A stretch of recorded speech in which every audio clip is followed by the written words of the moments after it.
Halo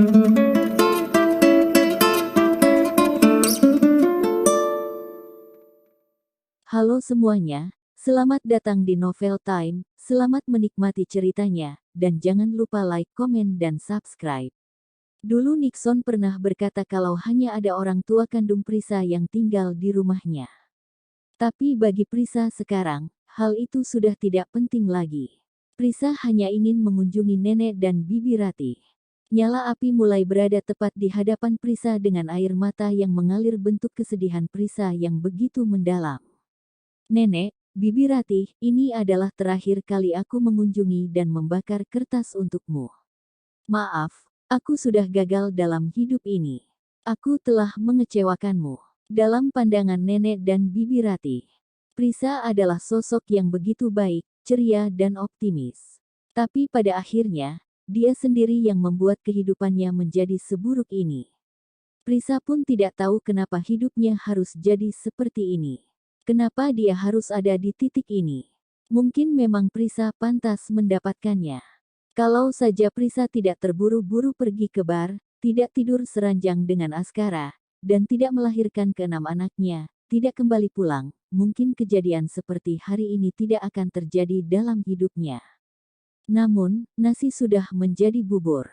Semua sudah terjadi. Satu persatu masalah yang datang telah membuat Prisa tidak berdaya untuk mengatasinya. Dia tidak bisa menghindarinya. Dia merasa malu dan kalah. Tapi pada akhirnya, Prisa meletakkan kertas pada lubang api, lalu membakarnya. Sambil meletakkan kertas sambil menitikan air matanya. Pelayan yang ada di sampingnya hanya diam menatap Prisa. Dia membakar kertas untuk orang tersayangnya. Jadi wajar saja kalau Prisa menangis. Yang terpenting adalah tidak terjadi sesuatu apapun pada Prisa. Setelah selesai mengunjungi dan membakar kertas untuk nenek dan Bibi Ratih, Prisa turun bukit. Setelah selesai makan siang dia kembali ke kamar, lalu perlahan menutup dan mengunci pintu. Menarik korden jendela.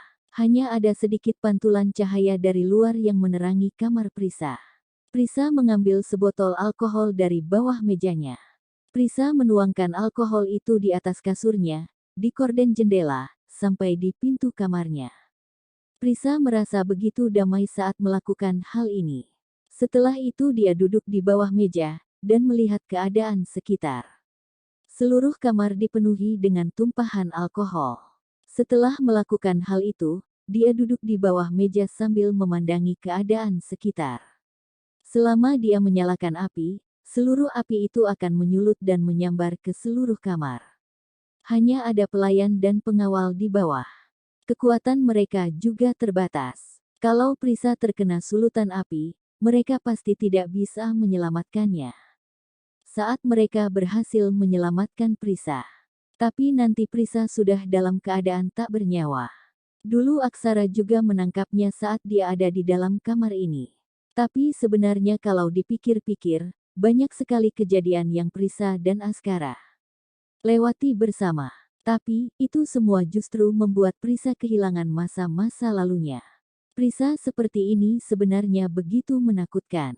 Sampai sekarang, hanya ke-6 anaknya lah yang mampu membuatnya menangis. Setelah memikirkan ke-6 anaknya, seketika air mata Prisa berlinang. Dia pernah berkata kalau dia akan menjaga mereka seumur hidupnya. Selamanya akan terus menemani mereka. Tapi tidak bisa. Dia tidak bisa melakukannya. Mereka akan kesulitan dan menderita karena memiliki seorang ibu yang bodoh sepertinya. Untung saja mereka masih berumur 2,5 tahun. Jadi belum begitu mengingat kejadian apa yang terjadi. Nantinya mereka akan melupakan Prisa. Askara memiliki segalanya. Jadi ke-6 anaknya tidak akan menderita kalau hidup bersamanya. Prisa benar-benar sakit hati. Nafasnya terasa berat dan sesak. Dia membutuhkan waktu yang lama untuk bisa menenangkan dirinya. Matanya memerah karena terus menangis tiada henti sambil melihat ke layar ponselnya. Dia berbaring dengan tenang dan tidak ada orang yang melihatnya. Setelah Askara tersadar, dia langsung pergi menuju grup King. Entah kenapa dalam beberapa waktu ini dia tidak fokus bekerja maupun melakukan pekerjaan apapun. Dia mengambil ponsel, lalu meletakkannya kembali. Siang hari dia menelpon, dan katanya Prisa sedang makan. Apa sekarang dia sudah tidur? Prisa menangis terseduh-seduh saat membakar kertas untuk nenek dan Birati. Kenapa dia menangis? Apa karena merindukan orang-orang yang dia sayangi? Askara yang selalu realistis, kini pikirannya menjadi kacau. Dia panik dan cemas.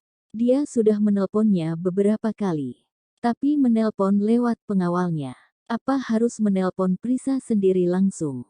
Tapi, dia besok sudah pulang. Tidak mungkin dia lama tinggal di sana. Askara pun juga tidak akan mengizinkannya. Jadi, tidak usah telepon. Terdengar suara ketukan pintu di ruang kerjanya. Masuk. Askara tersadar. Hendra masuk dan meletakkan dokumen menyalakan loudspeaker ponselnya. Pandangannya mengarah ke luar jendela. Tidak ada air mata yang menetes dari matanya. Prisa juga tidak memohon-mohon lagi pada Askara untuk melepaskannya. Kenapa kamu tidak mengizinkanku melakukan apapun sampai-sampai aku lupa bagaimana diriku yang dulu? Mendengar ini membuat Askara merasa ada sesuatu yang beres. Kamu di mana?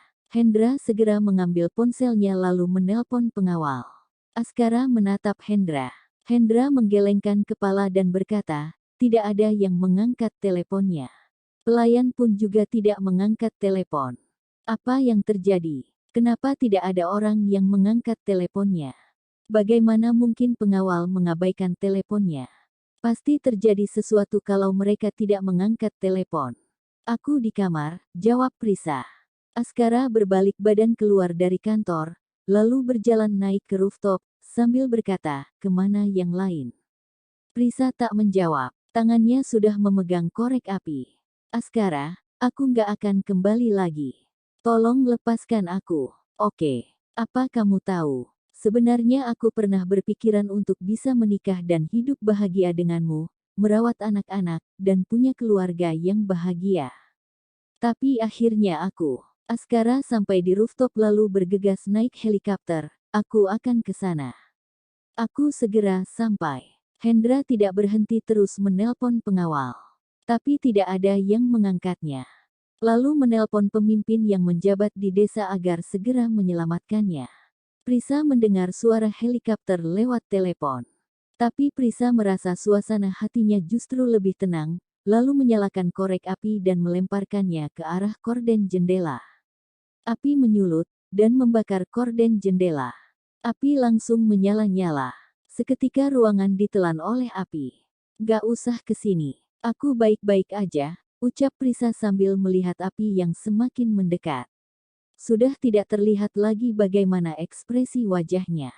Prisa tidak merasa kesakitan, dia merasa lepas. Askara, jangan bahas aku di depan anak-anak ya. Mereka masih kecil, nanti juga akan melupakanku saat mereka sudah dewasa. Saat aku kecil aku merasa aku tidak berguna.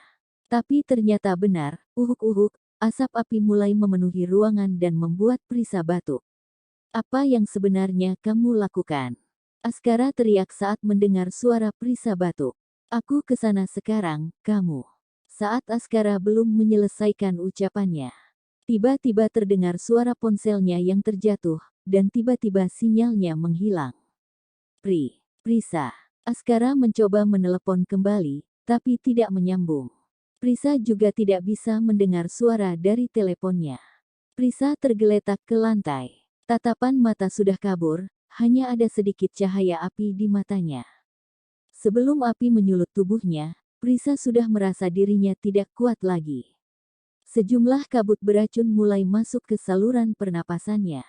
Akhirnya Prisa merasa bisa lepas dari semuanya.